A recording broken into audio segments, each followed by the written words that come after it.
What would you do differently going back and having gone through the process of selling your business, or any way that you would better have prepared yourself?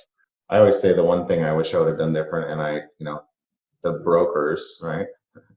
Ron and Jason did tell me this, and I think they tell everyone this, but not everyone hears it equally, is don't take your foot off the gas, right? Just because you get into this sales mode, the thing isn't going to sell overnight, and a lot of these deals, they can fall through, for who knows what reason, right? The bank doesn't approve it, or the buyer changes his mind, or, coronavirus happens.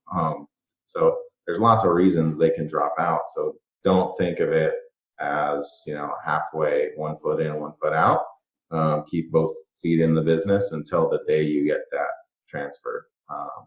And then it's, becomes your responsibility just to train that new person and teach them as much as you can about that business, and hopefully, they succeed with it. But until it's in their hands and they officially own it, don't back off.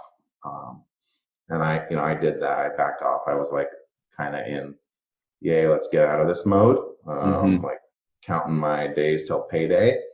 And it took about double the time that I originally thought it was. And then at the end, I was starting to think like, oh crap, like, okay, now I'm going to probably have to continue running this business. I really thought it wasn't going to close at the end just because it had taken so long, and I thought the bank wasn't approving it. And so, I had to it's like reversing mindsets. And it was, it was more of a mindset shift than anything. It wasn't like I was still running the business the way I was before.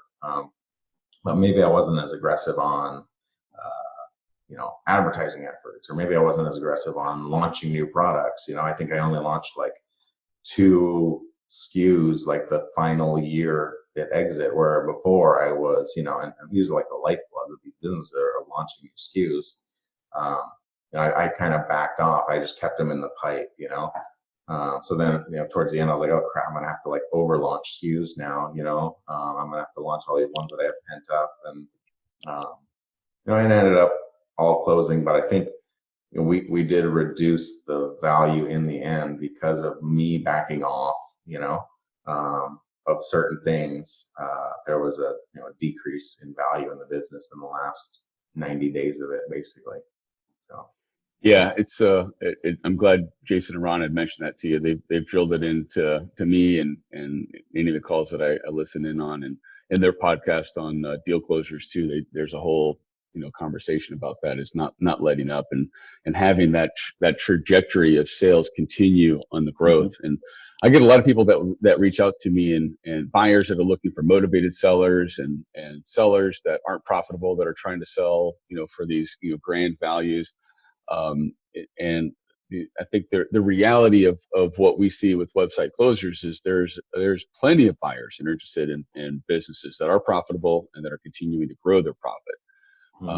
The number of buyers that's interested in distressed online businesses is quite a bit smaller, and to actually get those closed is quite a bit harder.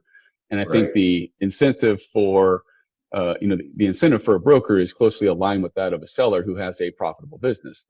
Everybody wants to see the sale price go at a point in which everyone is commensurately compensated for. Yeah.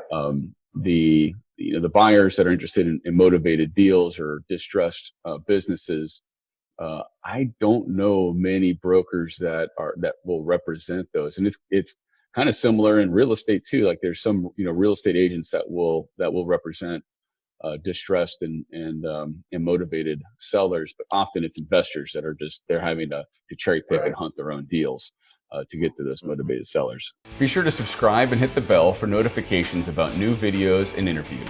And introduce yourself in the comments. Are you a buyer or a seller?